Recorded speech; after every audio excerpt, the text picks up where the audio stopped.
नमस्कार विद्यार्थी मित्रांनो, स्पर्धा परीक्षा डिजिटल लर्निंग या यूट्यूब चॅनलवरती आपल्या सर्वांचं स्वागत आहे। विद्यार्थी मित्रांनो, आज आहे 12 जुलै 2024। तर आपल्या डेली करंट अफेअर्सच्या सीरीजमधील काही महत्त्वाचे चालू घडामोडींचे घटक आज आपण अभ्यासूया। तर विद्यार्थी मित्रांनो, आजच्या दिवशी आपण 11 आणि 12 जुलै अशा 2 दिवसाचे करंट अफेअर्स अभ्यासणार आहोत। चला तर मग आजच्या व्हिडिओला सुरुवात करूया। फर्स्ट क्वेश्चन आहे, भारतीय पुरुष क्रिकेट संघाच्या मुख्य प्रशिक्षकपदी कोणाची नियुक्ती करण्यात आली आहे?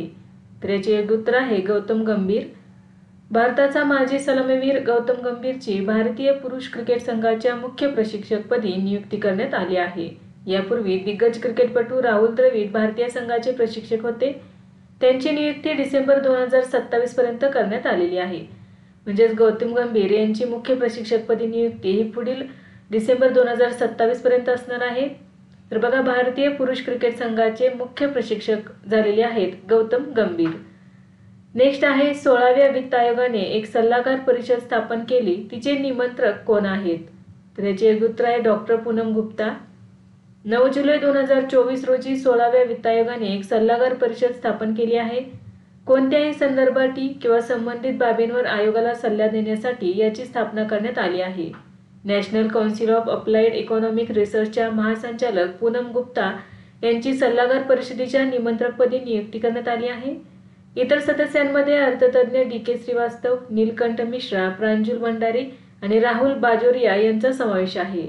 सल्लागार परिषदेच्या भूमिकेत आणि कार्यांमध्ये आयोगाला कागदपत्रे किंवा संशोधन अभ्यास तयार करण्यात मदत करणे आणि वित्त आयोगाने आदेश दिलेल्या अभ्यासाचे निरीक्षण किंवा मूल्यमापन करणे समाविष्ट असणार आहे।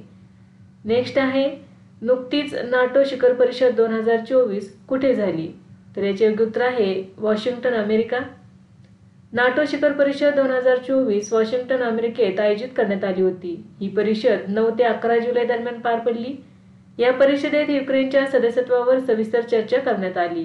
पुढील वर्षभरात युक्रेनला किमान 40 अब्ज युरो लष्करी मदत देण्याचाही विचार केला। नाटो ही 32 सदस्य राष्ट्रांची आंतरसरकारी लष्करी युती आहे। पुढील नाटो शिखर परिषद 24 ते 26 जून 2025 दरम्यान हेग, नेदरलँड्स येथे होणार आहे। तर नाटो शिखर परिषद 2024 ही अमेरिकेतील वॉशिंग्टन येथे पार पडलेली आहे। नेक्स्ट आहे, कोलंबो सिक्युरिटी कॉन्क्लेव्ह या प्रादेशिक सुरक्षा गटाचे नवीन सदस्य कोण बनले आहे? तर याचे योग्य उत्तर आहे बांगलादेश। जुलै 2024 मध्ये प्रादेशिक सुरक्षा गट कोलंबो सिक्युरिटी कॉन्क्लेव्हने बांगलादेशचा या गटाचा 5वा सदस्य देश म्हणून अधिकृतपणे समावेश केला आहे। तर बघा, या ठिकाणी असेही विचारले जाऊ शकते की कोलंबो सिक्युरिटी कॉन्क्लेव्ह या प्रादेशिक सुरक्षा गटाचा 5वा सदस्य कोण बनला आहे? तर बांगलादेश हा सदस्य 5वा सदस्य बनलेला आहे। यापूर्वी या गटात भारत, श्रीलंका, मॉरिशस आणि मालदीव यांचा समावेश होता। कोलंबो सिक्युरिटी कॉन्क्लेव्हची स्थापना 2020 मध्ये झाली होती। नेक्स्ट आहे, राष्ट्रीय क्षयरोग निर्मूलन कार्यक्रमासाठी मुख्य सल्लागार म्हणून कोणाची नियुक्ती करण्यात आली आहे? तर डॉक्टर सौम्या स्वामीनाथन यांची नियुक्ती करण्यात आलेली आहे। जुलै 2024 मध्ये डॉक्टर सौम्या स्वामीनाथन यांची राष्ट्रीय क्षयरोग निर्मूलन कार्यक्रमासाठी आरोग्य आणि कुटुंब कल्याण मंत्रालयामध्ये प्रमुख सल्लागार म्हणून नियुक्ती करण्यात आली आहे। त्या कार्यक्रमाचे उद्दिष्ट साध्य करण्यासाठी सल्ला देतील। डॉक्टर सौम्या स्वामीनाथन या जागतिक आरोग्य संघटनेच्या माजी मुख्य शास्त्रज्ञ आहेत। त्यांनी यापूर्वी भारतीय वैद्यकीय संशोधन परिषदेचे महासंचालक म्हणूनही काम केले आहे।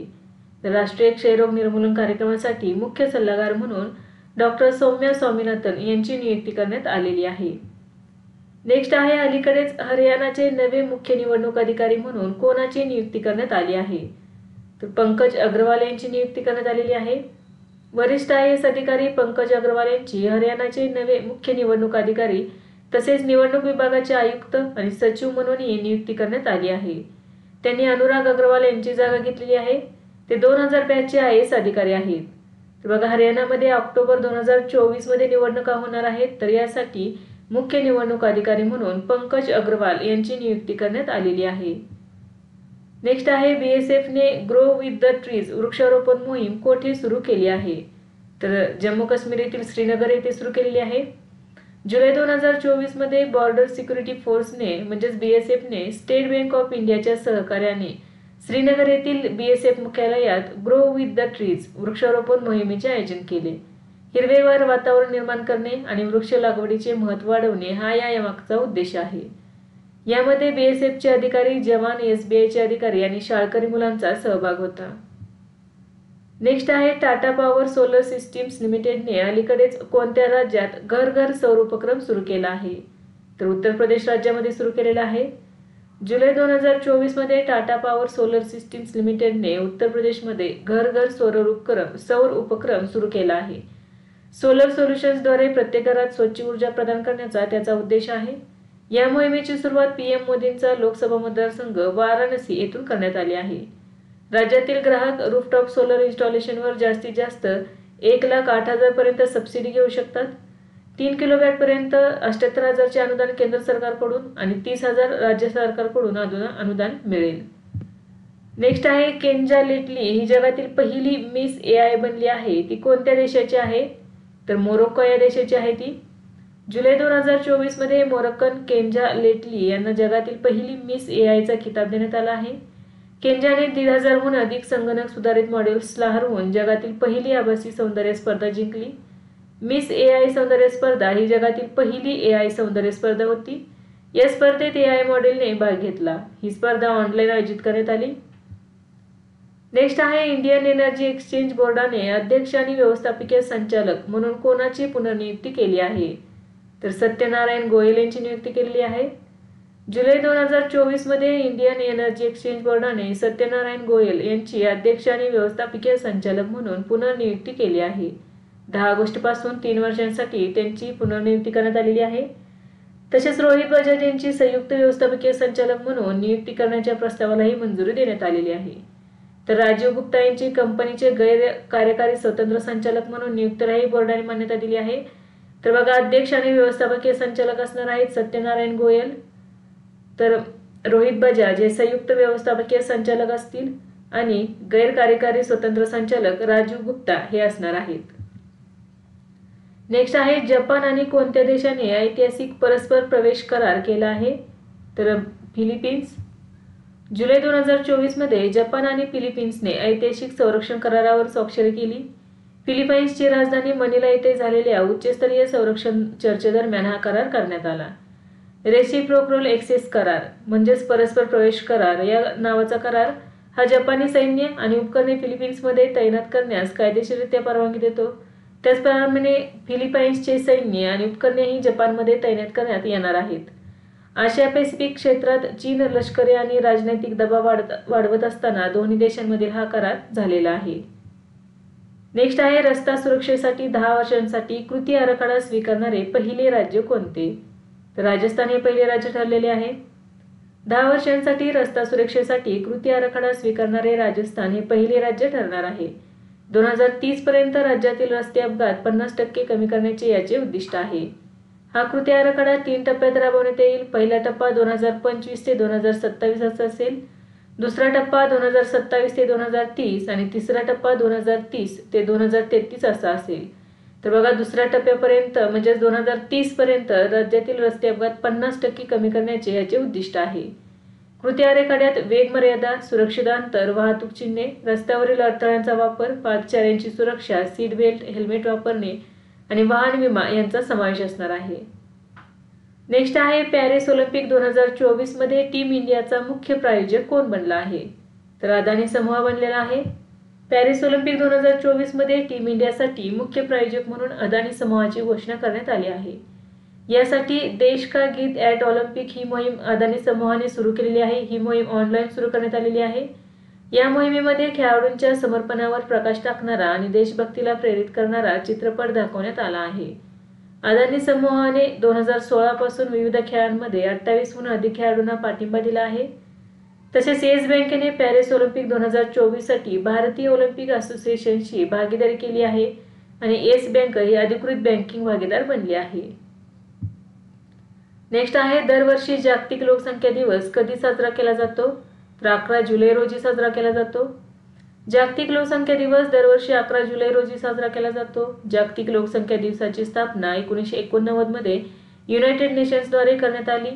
11 जुलै 1987 रोजी जगाची लोकसंख्या 5 अब्जांवर पोहोचल्याने ही कल्पना प्रेरित झाली. 2024 ची थीम आहे कोणीही मागे राहू नका, प्रत्येकाला मोजा. नेक्स्ट आहे सर्वोच्च न्यायालयात नवीन फायलिंग काउंटरचे उद्घाटन कोणी केले? तर DY चंद्रचूड यांनी. जुलै 2024 मध्ये भारताचे सरन्यायाधीश DY चंद्रचूड यांनी नवी दिल्लीतील सर्वोच्च न्यायालयात नवीन फायलिंग काउंटरचे उद्घाटन केले. हे सर्वोच्च न्यायालयाच्या ॲक्सेस टू जस्टिस मिशन अंतर्गत स्थापन केलेले बहुसुविधा केंद्र आहे. तसेच CGI चंद्रचूड यांनी ब्राझीलचे न्यायाधीश न्यायमूर्ती अँटोनिया बेंजामिन यांचेही स्वागत केले. नेक्स्ट आहे जागतिक बौद्धिक संपदा संघटनेच्या अहवालानुसार जनरेटिव्ह आर्टिफिशियल इंटेलिजन्सच्या पेटंटमध्ये भारताचा क्रमांक काय आहे? तर यामध्ये भारताचा क्रमांक 5वा आहे. जागतिक बौद्धिक संपदा संघटनेच्या अहवालानुसार जनरेटिव्ह आर्टिफिशियल इंटेलिजन्स पेटंटमध्ये भारताचा 5व्या क्रमांकावर आहे भारत. तर जनरेटिव्ह आर्टिफिशियल इंटेलिजन्सच्या पेटंटमध्ये चीन आघाडीवर आहे, म्हणजेच प्रथम क्रमांकावर आहे. अव्वल 5 देशांमध्ये चीन, अमेरिका, कोरिया प्रजासत्ताक, जपान आणि भारत यांचा समावेश आहे. भारताने 2014 ते 2023 पर्यंत जनरेटिव्ह AI शी संबंधित 1350 पेटंट दाखल केले आहेत. जनरेटिव्ह AI पेटंटच्या संख्येत भारताने UK आणि जर्मनी यांना मागे टाकले आहे. कोणतीही भारतीय संस्था टॉप 20 जनरेटिव्ह AI पेटंट मालकांमध्ये नाही. नेक्स्ट आहे अलीकडेच युनेस्कोने किती देशांना बायोस्फियर राखीव घोषित केले आहे? तर 11 देशांना. जुलै 2024 मध्ये युनेस्कोद्वारे 11 देशांमध्ये 11 नवीन बायोस्फियर रिझर्व्ह नियुक्त केले गेले आहेत. आंतरराष्ट्रीय समन्वय परिषदेच्या 36व्या सत्रादरम्यान हे नवीन जैवक्षेत्र राखीव नियुक्त केले गेले आहेत. हे नवीन बायोस्फियर रिझर्व्ह एकूण 37,400 चौरस किलोमीटर क्षेत्रात पसरलेले आहेत. वर्ल्ड नेटवर्क ऑफ बायोस्फियर रिझर्व्हमध्ये आता 136 देशांमधील 759 साइट्स समाविष्ट आहेत. पहिल्यांदाच बेल्जियम आणि गॅम्बियाला युनेस्कोने बायोस्फियर रिझर्व्ह म्हणून नियुक्त केले आहे. मर्सरच्या कॉस्ट ऑफ लिव्हिंग डेटा अहवालानुसार जगातील सर्वात महागडे शहर कोणते ठरले आहे? तर हाँगकाँग हे शहर सगळ्यात जगातले महागडे शहर ठरलेले आहे. मर्सरच्या कॉस्ट ऑफ लिव्हिंग डेटा अहवालानुसार 2024 मध्ये आंतरराष्ट्रीय कामगारांसाठी हाँगकाँग हे सगळ्यात महागडे शहर ठरले आहे. त्यानंतर सिंगापूर आणि झुरिच हे शहरे आहेत. या तिन्ही शहरांनी मागील वर्षापासून मर्सरच्या क्रमवारीत आपले स्थान कायम राखले आहे. सर्वात कमी राहण्याचा खर्च असलेली शहरे इस्लामाबाद, लागोस आणि अबुजा ही आहेत. या अहवालामध्ये मुंबईचा 136वा क्रमांक लागतो. नेक्स्ट आहे सेंद्रिय पद्धतीने उत्पादित केलेल्या वस्तूंचा व्यापार सुलभ करण्यासाठी भारत आणि कोणत्या देशाने करार केला आहे? तर भारत आणि तैवानने केलेला आहे. 8 जुलै 2024 रोजी सेंद्रिय पद्धतीने उत्पादित केलेल्या वस्तूंचा व्यापार सुलभ करण्यासाठी भारत आणि तैवानमध्ये करार करण्यात आला. हा परस्पर ओळख करार दुहेरी प्रमाणपत्रे टाळून सेंद्रिय उत्पादनांची निर्यात सुलभ करेल, तसेच अनुपालन खर्च कमी करेल आणि अनुपालन आवश्यकता सुलभ करेल. भारताची कृषी आणि प्रक्रिया केलेले अन्न उत्पादने निर्यात विकास प्राधिकरण आणि तैवानची कृषी आणि अन्न एजन्सी या कराराची अंमलबजावणी करणारी संस्था आहेत. हा करार तांदूळ, प्रक्रिया केलेले अन्न, हिरवा, काळा आणि हर्बल चहा आणि औषधी वनस्पती उत्पादने यासारख्या प्रमुख भारतीय सेंद्रिय उत्पादनांच्या तैवानला निर्यात करण्याचा मार्ग मोकळा करेल. नेक्स्ट आहे 10व्या ब्रिक्स संसदीय मंचावर भारतीय संसदीय शिष्टमंडळाचे नेतृत्व कोण करणार आहे? तर ओम बिर्ला हे करणार आहेत. लोकसभेचे अध्यक्ष ओम बिर्ला हे रशियातील सेंट पीटर्सबर्ग येथे होणाऱ्या 10व्या ब्रिक्स संसदीय मंचासाठी भारतीय संसदीय शिष्टमंडळाचे नेतृत्व करतील. ही परिषद 11 आणि 12 जुलै रोजी होणार आहे. शिष्टमंडळात राज्यसभेचे उपसभापती हरिवंश, राज्यसभा सदस्य शंभू शरण पटेल, लोकसभेचे महासचिव उत्पल कुमार सिंह आणि राज्यसभेचे महासचिव PC मोदी यांचा समावेश असेल. नेक्स्ट आहे दरवर्षी राष्ट्रीय मत्स्य शेतकरी दिन कधी साजरा केला जातो? तर 10 जुलै रोजी. मत्स्यपालन क्षेत्रातील मत्स्यपालक, मत्स्यपालन व्यावसायिक आणि भागधारकांच्या अमूल्य योगदानाचा गौरव करण्यासाठी दरवर्षी 10 जुलै रोजी भारत राष्ट्रीय मत्स्य शेतकरी दिन साजरा करतो.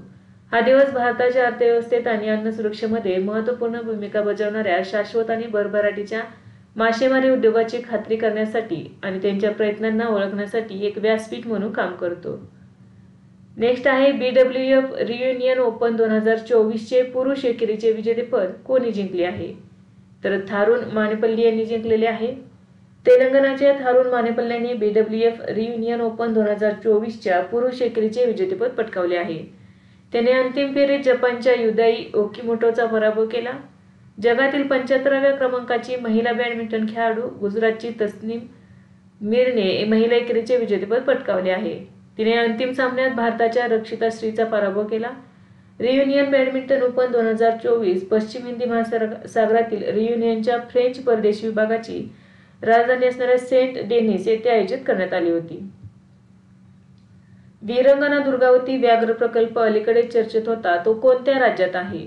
तर तो मध्य प्रदेश या राज्यामध्ये आहे।